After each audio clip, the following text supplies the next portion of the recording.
Dios los bendiga a todos, hermanos y amigos que nos escuchan. Estamos hablando del transhumanismo. Hemos estado por varias lecciones trayendo este estudio. Perdonen porque ha sido el pedazo, es porque tiene mucha información. Claro, todo va girando en el tema principal, que es el transhumanismo, el ser humano tratando de creerse Dios, y eliminando a Dios de su página, de su entorno, y querer hacer el hombre. O sea, toda la idea de todo esto que estoy trayendo es para crear conciencia de que Cristo viene y que Cristo salva y que Cristo viene pronto. Todas sus señales se están cumpliendo. Esto es parte de las señales que estamos viendo para la venida del Señor. Así que el que no ha conocido a Dios, le exhortamos a que venga Jesucristo. Jesucristo sana y salva y viene a buscarnos. Y a los que estamos en el Señor, pues afirmarnos más el Señor, es buscar más a Dios, en acercarnos más a Él, porque, como repito, su venida está cerca. Bueno, estamos en la sexta parte, estamos trayendo el cerebro humano. Aquí vamos a tocar el cerebro humano, cómo el transhumanismo ha ido progresando, buscando la manera de trastocar el cerebro humano. Claro, al principio la idea que se vende es para ayudar a las personas que tienen Alzheimer y otro tipo de enfermedades neuronales, y tratar de curarle esas enfermedades a través de la tecnología. Y como dice la Biblia, la tecnología se aumentará, la tecnología se ha ido aumentando en los últimos años. Claro, todas estas cosas no salen a la luz muy rápido, muy frecuente, porque son temas que corren detrás de las noticias generales, y como todo el mundo está pendiente a lo del COVID y a otro tipo de noticias de política, pues no ven, pero la realidad es que esta ideología está corriendo bien rápido detrás de todas estas noticias que se ven. Esto es una noticia que si uno la quiere buscar, tiene que escudriñar, como se escudriña la palabra, escudriñar las noticias, porque no salen en los periódicos grandes ni en noticias de canales grandes, salen siempre en noticias pequeñas, noticieros pequeños y periódicos de que no son tan importantes para efectos del mundo global del periodismo. Pero sí, estas cosas están corriendo, y tarde que temprano esto va a salir a la luz y va a traer unas repercusiones tremendas. Como repetimos, claro, todas estas cosas nosotros, la iglesia, vamos a ver los principios, pero cuando esto se desarrolle a cabalidad, pues esperemos no estar aquí, porque muchas cosas de estas nos van a asombrar y nos van a quizás engrepar los pelos. Por eso, entonces, trayendo esta situación y esta inquietud, pues estoy trayendo estos temas, porque son temas que no se tocan todo el tiempo en la iglesia. Y es importante que la iglesia los toque, porque esto es cosas que están sucediendo. Estos son señales, principios de las señales que Cristo dijo que vendrían antes del advenimiento de Cristo a la tierra. Y estamos esperando el rapto, eso viene pronto. Entonces, todos estos temas, pues es bueno que la iglesia los toque. Estamos hablando del cerebro humano. Aquí vamos a tocar el cerebro humano, cómo el transhumanismo quiere tocar el ser humano, el cerebro humano, el hacer los cambios, cómo extraer las informaciones y cómo hace que la persona trascienda de su entorno. También vamos a tocar el cerebro humano, cuando el cerebro humano cristiano, porque hay una parte que se ha hecho, que logré conseguirla, de ver un escáner de personas cristianas que se hicieron un escaneo en una máquina de resonancia magnética, y ver cómo el cerebro, cuando la persona es cristiana y lee la Biblia y eso, cómo el cerebro se comporta. Así que sin más preámbulos, vamos a seguir con lo que estábamos explicando.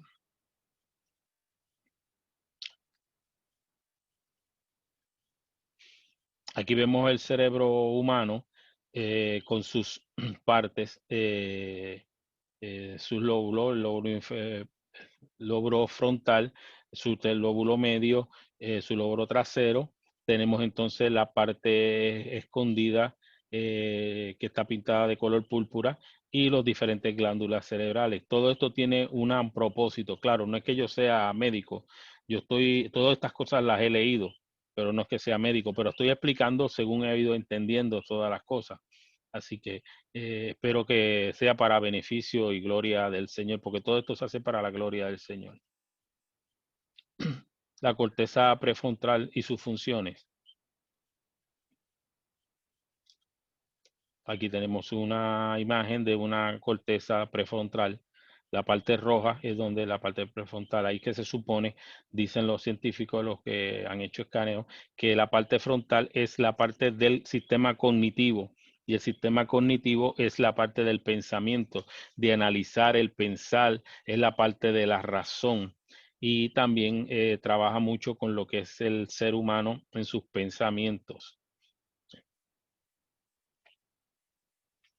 Como hemos visto, la corteza prefrontal es una parte de la corteza cerebral perteneciente al lóbulo frontal.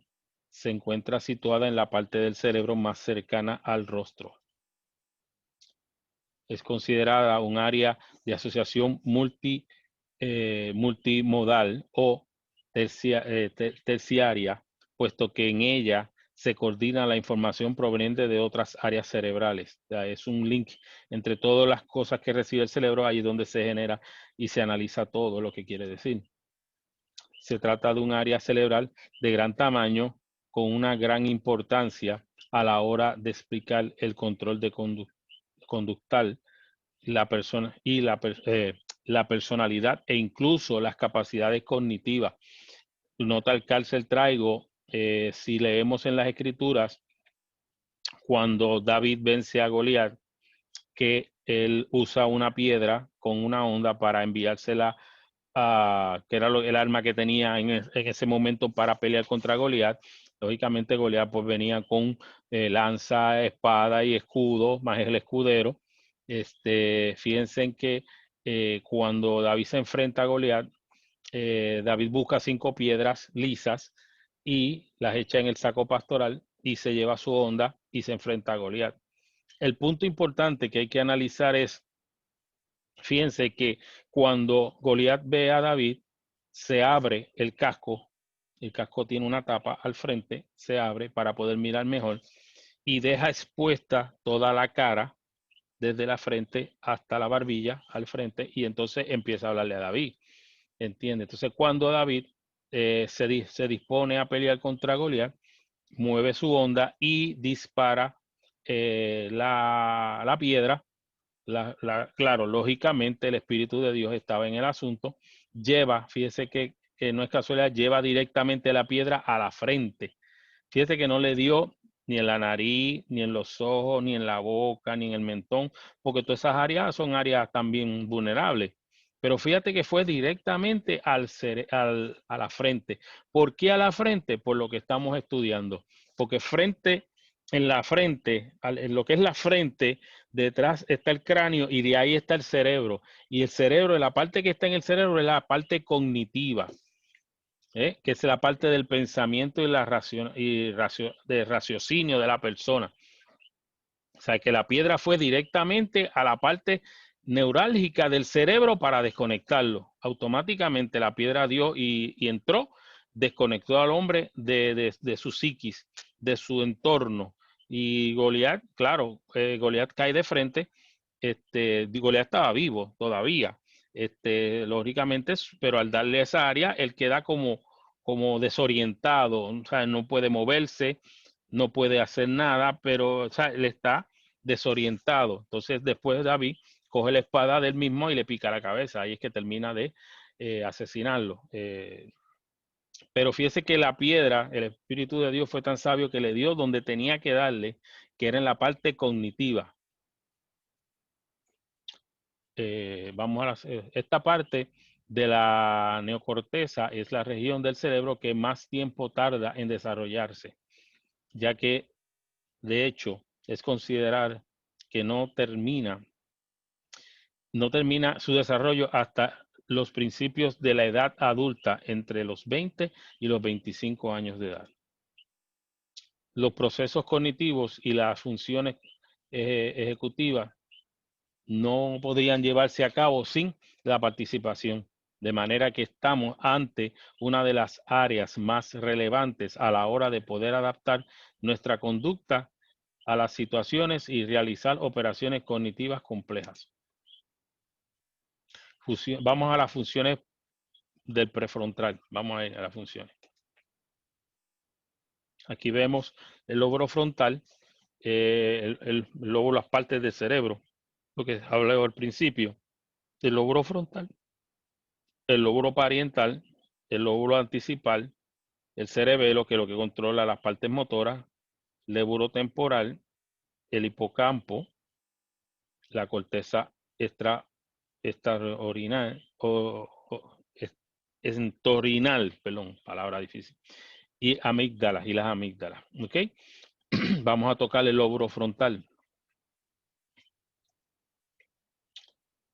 Funciones ejecutivas. Vamos a ver las 5 partes que trabajan con el sistema prefrontal. O sea, donde lo que se ubica en esa área cognitiva. Y la primera es las funciones ejecutivas. Ahí es donde vemos la parte analítica. Y bueno, aquí estábamos hablando de las funciones ejecutivas. Vuelvo a repetir que era la parte donde hacen funciones de tipo de liderazgo, de trabajo, de dirección. Cuando una persona está en una empresa que está dirigiendo, pues, un grupo de empleados que están trabajando en diferentes departamentos, pues aquí esa parte es la parte frontal del cerebro, es la que trabaja con eso. Tenemos la atención, la memoria y la inteligencia. Aquí tenemos la parte de la persona que memoriza mucho, su inteligencia, cuando quiere estar atento a las cosas. Conducta social, fíjese que ahí también está la conducta.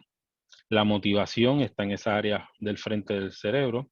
La emocionalidad, que es parte de la emoción, pero es la parte analítica de la emoción, porque vamos ahorita a estudiar también la parte hay una parte del cerebro que es donde están las emociones. Pero aquí cuando se habla de emocionalidad, pues es la parte analítica de las emociones. Que es cuando sí tú recibes la información de la emoción, pero empiezas a analizar lo que llaman la razón. Hay veces que la razón y la emoción a veces no concuerdan, porque siempre hay que buscar esa parte del frontal del cerebro, siempre busca más allá de la emoción qué bases tiene esa información que está recibiendo, en dónde está parado. Eso. Y la personalidad, que es la sexta característica que tiene esa parte frontal del cerebro. Quise detenerme en la personalidad porque, fíjese, ese aspecto es bien importante porque la personalidad, como dice aquí, tiene diferentes aspectos de personalidad que están en gran medida mediados por el funcionamiento de la corteza prefrontal. O sea, ahí es donde se deriva la personalidad del ser humano. En esa parte frontal es donde están toda esa parte que se determina la personalidad del ser humano. Cuando uno conoce a una persona, pues todas las cosas que hace, que proyecta, están en esa área de la personalidad. Ahí sabemos quién es la persona. Y esa parte se analiza con la parte prefrontal del cerebro. Seguimos.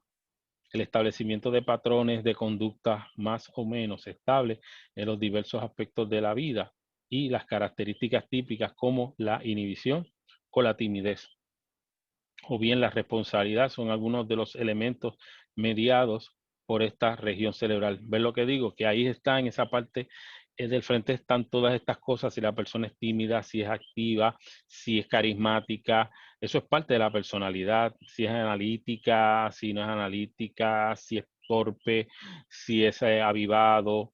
Todas esas áreas están dirigidas por esa parte prefrontal del cerebro. Seguimos. El sistema límbico, vamos a entrar en otra área del sistema, el sistema límbico. El sistema límbico, si digamos, es la parte de adentro del cerebro, está entre la parte frontal y la parte de arriba de la otra parte del cerebro, que es donde está la memoria. El sistema límbico es la parte donde están las emociones. Ahí trabajan las emociones. Y esa parte es muy importante porque, si oyeron a Almond Moss, dice que Él prefiere trabajar más con el sistema límbico que con el sistema prefrontal, que es la razón. Por alguna razón él quiere trabajar eso. Y sabemos porque a veces las personas se mueven más por emociones que por razón. Por eso es que había un cántico de un cantante muy famoso aquí que decía, trae una canción que decía que la razón y los sentimientos nunca se ponen de acuerdo. Y es muy difícil porque siempre la batalla, porque la razón siempre sigue diciendo una cosa y los sentimientos otra. Y es una batalla que a veces tiene el ser humano en cuanto a las relaciones con personas, porque los sentimientos a veces tienden a llevar a la persona y obviar las cosas negativas, pero la parte racional es la que te resalta, mira, las partes que entiende que no son correctas y empieza a pelear con los sentimientos. Pues esa parte vamos a bregar con el sistema límbico.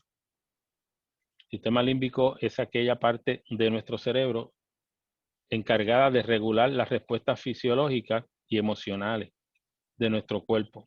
Las estructuras anatómicas y el sistema límbico son las responsables de procesar nuestras emociones y regular nuestra conducta. Esta parte del cerebro ha suscitado siempre mucha curiosidad en la comunidad científica y en el mundo de la psicología.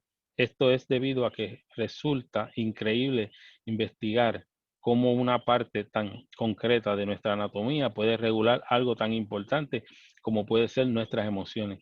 Muy importante porque esa parte del cerebro eh, tiende a trabajar mucho con el cuerpo, más que en la otra parte. La otra parte es más psicológica y más analítica, brega más con el pensamiento, pero esta trabaja también más bien con todo, con el cuerpo, porque cuando las emociones llegan, automáticamente él envía la información a todas las partes del cuerpo y el cuerpo se prepara para lo que viene. Ejemplo, como cuando un boxeador va a ir a pelear, pues a meterse en el ring a pelear, lógicamente todo el cerebro empieza a trabajar y esa parte límbica empieza a preparar, enviar hormonas donde hagan falta, enviar información para preparar al boxeador porque sabe que va a recibir, va a dar golpe y va a recibir golpe. Entonces tiene que estar preparado para todo ese tipo de cosas. ¿eh? Y en la parte límbica es la que prepara el cuerpo para los acontecimientos que vienen en adelante. Aquí vemos en una parte donde la razón y los sentimientos siempre están encontrados. Claro, cuando esto se lleva al Señor, pues el Señor es el que une cerebro con sentimiento. Cuando la relación es correcta, pues estamos entrando en áreas un poco, pero que la parte emocional se supone que se complemente con la razón. O sea, las dos cosas tienen que ir, y el único que la puede unir esas dos cosas es el Señor, que es el que une esas dos cosas, dos partes del cerebro y las pone en justa perspectiva para que la relación funcione. Seguimos. Definición actual del sistema límbico. Perdón. Hoy en día hablamos del sistema límbico cuando hacemos referencia al conjunto de estructuras situadas en el encéfalo, zona interna del cerebro, cuya utilidad principal es la gestión y la regulación de las emociones. Aquello que solemos definir como inconsistente o irracional tiene su base en las zonas muy concretas de la autonomía humana. Este sistema está formado por estructuras como el hipotálamo, el hipocampo y las amígdalas, entre otras. Aquí vemos cómo lo que acabamos de hablar, todas las áreas que el cerebro límbico va trabajando cuando se encuentra con una situación, todas esas áreas él empieza a enviar información y todas esas glándulas empiezan a trabajar.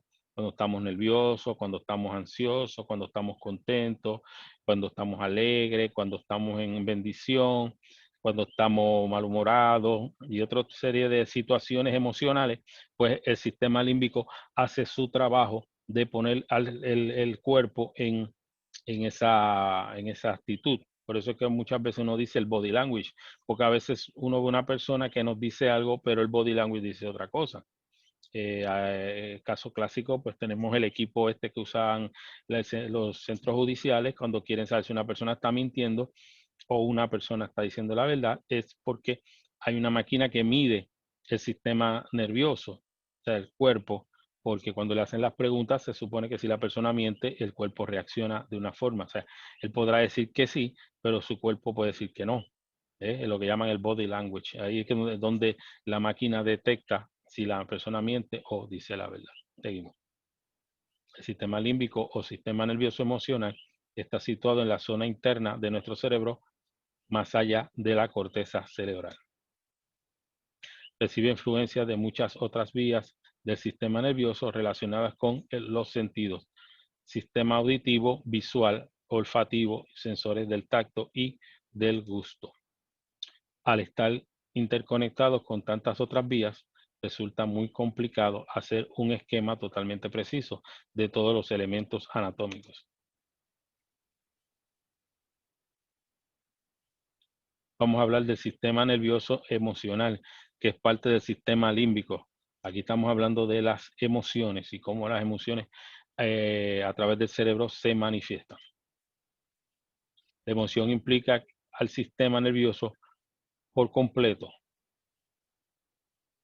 Pero hay dos partes del sistema nervioso que son especialmente importantes: el sistema límbico y el sistema nervioso autonómico. El sistema nervioso autónomo, junto con el hipotálamo, regula el pulso de la presión arterial, la respiración, la excitación en respuesta a señales emocionales. Y cuando está enamorado, cuando se activa el sistema nervioso simpático, prepara al cuerpo para las acciones de emergencia, controlando así las glándulas y del sistema endocrino. Aquí vemos parte de lo que se conoce la teoría del cerebro triúnico o cerebro emocional. Aquí vemos cómo se llama el cerebro emocional, que regula los sentimientos relacionados con el sistema límbico. El sistema límbico, como dije ahorita, regula todo lo que sea sentimientos. Neuroelectric hace en el 2011, de manos de Ana Máiquez y Guido Ruffini, con el objetivo de desarrollar nuevas tecnologías para el estudio del cerebro. Para ello han creado una tecnología que permite buscar patrones en el cerebro, que sirvan, por ejemplo, para ayudar a detectar el nivel de estrés de personas o reconocer sus emociones. Para ello utilizan el casco inalámbrico Enovio, que sirve para que las personas que lo llevan puesto puedan dar órdenes mentalmente a su robot. Eso es un equipo que un poquito, tiene muchos años, pero es un casco que se le ponía en el cerebro con unos electrodos que leían las pulsaciones cerebrales según el cerebro emanaba, y dependiendo de los pensamientos de la persona, pues esa información iba a una computadora y guardaba esa información para hacer, si querían hacer mover máquina, cualquier objeto que estuviera conectado al sistema, hacerlo mover mentalmente, que se movieran o hicieran algún gesto. El Evo es un startup que ofrece servicios basados en una tecnología diseñada para optimizar el funcionamiento del área cerebral relacionadas con el rendimiento cognitivo, orientada a profesionales de la salud y el bienestar. Su tecnología está basada en el principio de la interfaz de cerebro-ordenador, por lo que es capaz de desarrollar un proceso de neurofeedback completamente personalizado para mejorar cognitiva, en las cuales se aprende de forma individualista los patrones cerebrales de interés y se adaptan al estado de estos patrones en momentos de uso de la tecnología y de su dinámica de aprendizaje. Aquí vamos a entrar en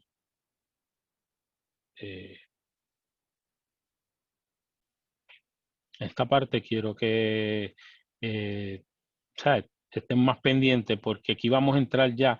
La primera parte era cómo funciona el cerebro humano en la parte natural y cómo el transhumanismo quiere saber cómo funciona el cerebro, porque la idea de todo esto es controlar de alguna forma. Claro, hay una idea de de restaurar y de arreglar, ¿verdad? Por cuestiones de enfermedad, pero también para controlar. Entonces, ahora vamos a entrar en el área del cerebro, pero en la forma espiritual. Cómo el cerebro actúa cuando está en la parte espiritual, en la búsqueda de Dios, y cómo se ha hecho una tomografía del cerebro con una máquina que después la vamos a identificar y la vamos a explicar, cómo toma imágenes del cerebro cuando la persona está en diferentes situaciones, en oración, en lectura de la palabra, cómo el cerebro se comporta para la comunicación con Dios a través del Espíritu Santo. Acuérdense que todo esto va a través del Espíritu Santo, pero el cerebro hace una función importante en esta teoría que estamos estudiando ahora mismo. El cerebro humano y la búsqueda de Dios en oración. Creemos en Dios y otros seres sobrenaturales es algo frecuente en todos los países, culturas y épocas. Sin embargo, sabemos poco sobre qué hace que el procesamiento cerebral sobre el funcionamiento del mundo incluya en muchas personas en estas creencias. ¿Por qué un porcentaje importante de la humanidad piensa que existe un ser o varios que creó el mundo y al ser humano, que controla nuestro comportamiento o que nos premia o castiga en función de nuestra adaptación a sus leyes? En Segunda de Crónicas 7:14 dice: si se humillare mi pueblo, sobre el cual mi nombre es invocado, y oraren y buscaren mi rostro, y se convirtieran de sus malos caminos, entonces yo oiré desde los cielos, perdonaré sus pecados y sanaré sus tierras. Eso es lo que dice el Señor, que si mi pueblo se humillare. Hay tres cosas que están importantes aquí: humillarse, invocar, orar y buscar el rostro del Señor. Es importante eso. Y eso es lo que el Señor nos pone en eso. Entonces, con el cerebro, vamos a ver cómo el cerebro actúa en esas 4 fases que está diciendo la palabra del Señor. La explicación de la Iglesia Católica es que la fe es un don que se tiene o no. Y no hay mucho que hacer al respecto, pero es interesante plantearlo desde la otra perspectiva. ¿Es diferente el cerebro de los creyentes a los de no creyentes? Claro que sí. La Iglesia Católica dice eso porque lógicamente ellos lo que están mirando es la parte física, pero nosotros que nos hemos convertido y hemos cambiado 180 grados, nos hemos dado cuenta que nuestro cerebro se conecta con el Señor a través del Espíritu Santo y ya no pensamos como una persona totalmente material, sino que buscamos lo espiritual y vemos las cosas espiritualmente, como el Señor quiere que veamos las cosas espiritualmente. Aunque sí estamos en un mundo físico, pero no militamos en el mundo físico, sino militamos en lo espiritual.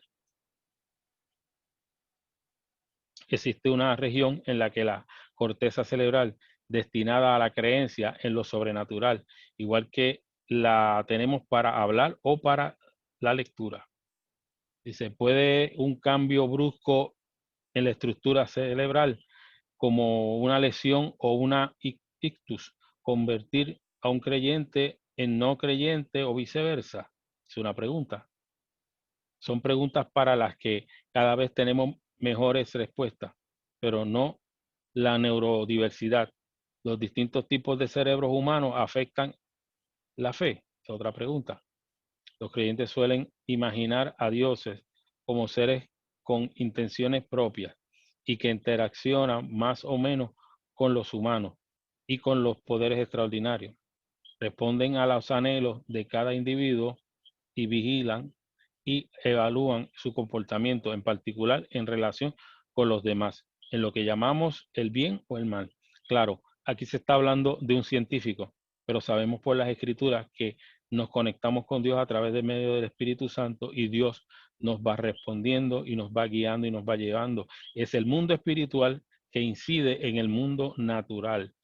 Por ende, el mundo natural se tiene que sujetar al mover espiritual. Mentalizar es la capacidad social y cognitiva para razonar sobre el funcionamiento de otras mentes. diferentes a las nuestras. También se denomina como la teoría de la mente o la percepción de la mente. Lógicamente nosotros no andamos razonando, Dios no se razona, se usa la fe. La fe es más allá de la razón, porque la razón es lo que tú ves, pero la fe es lo que tú no ves. Pero lógicamente la fe se revela a través de que creemos a Dios por las cosas que Dios nos ha dicho que va a hacer. En nuestra capacidad para ponernos en la piel de otra persona, en comprender que tiene pensamientos, emociones y deseos diferentes a los nuestros. Estos nos ayudan a trazar nuestros cursos de actuación. Ser capaz de leer otras mentes es una habilidad útil en una especie tan social como la nuestra. Aquí el ser humano siempre eso ha sido el issue, uno de los issues grandes de la ciencia, el poder leer las otras mentes. Cómo saber que una persona está pensando. Nosotros no tenemos esa capacidad, pero Dios sí sabe lo que pensamos, lo que analizamos, todo, porque Dios lo sabe todo. Dios es el creador de todo y sabe cómo funcionamos. Por ende, sí, Dios, pues ahora, que Dios nos pueda hablar o nos pueda transmitir algún tipo de pensamiento de Él mismo o de otra persona para sí ayudar. Aquí no es desayudar, es ayudar en lo social a otra persona que tenga un tipo de problema. Sí, Dios lo puede hacer, pero tiene que ser a través del Espíritu Santo.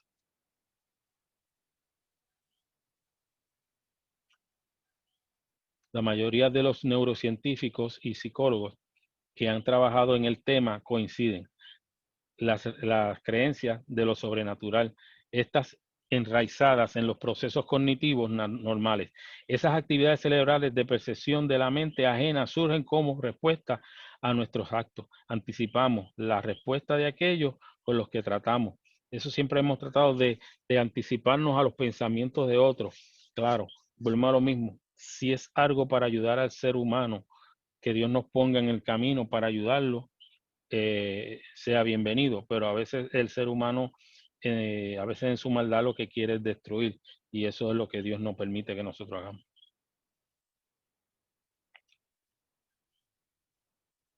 En oración es que debemos buscar al Señor. El cerebro se prepara, cuando uno va en oración se prepara para estar concentrado con Dios y para esperar la respuesta del Señor. También lo hacemos en nuestra relación con Dios, hablamos con Él o ella. Estamos pendientes cómo puede reaccionar a nuestros rezos y al cumplimiento de sus normas. Por tanto, nos ponemos en su mente, ¿sí? Tenemos la mente de Cristo. La Biblia dice que nosotros tenemos la mente de Cristo, ya no tenemos la mente del mundo. En oración es que debemos estar para poder saber qué Dios nos va a decir, ¿no? Buscar el rostro, buscar su rostro, como dice la palabra. De hecho, estudios de neuroimagen muestran que cuando una persona piensa en Dios o reza, se activa las mismas regiones encefálicas que en los procesos de mentalización. En oración.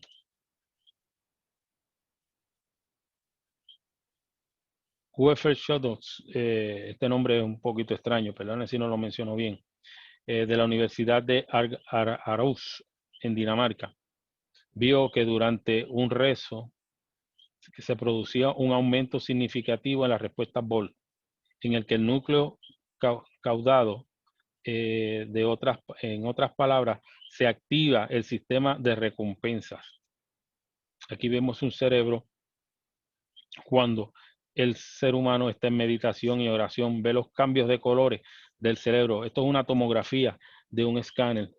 Esto es lo que se le llama el Bolt, que es el efecto que hace la máquina cuando transfiere esa imagen a la computadora para que veamos.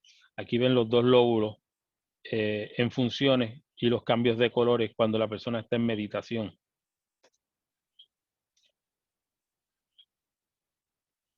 Esto es interesante porque las repeticiones pautadas de rituales y oraciones son claves en las 5 regiones universales y parte de la vida cotidiana de miles de millones de personas. Aquí tenemos otra gráfica para que vean las respuestas del cerebro en diferentes áreas. Aquí tenemos dos tipos de grupos. Tenemos los cristianos y tenemos las personas seculares. Y vemos que cuando la persona está en oración, ve como las gráficas aumentan. O sea, esas son respuestas cerebrales cuando la persona está en oración y cuando la persona no está conectada en oración. Ve que hay una diferencia entre las dos oraciones.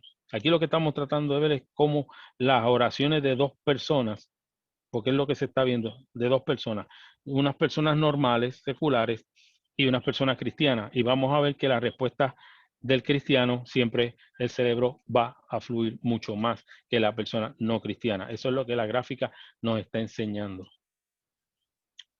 Así que el cerebro premia con una sensación de bienestar a las personas creyentes que practican su religión, que cumplen sus normas y que hablan con su Dios. De esa manera, la teoría de la mente sería un componente necesario, pero no suficiente en las creencias divinas. Los hombres somos de media.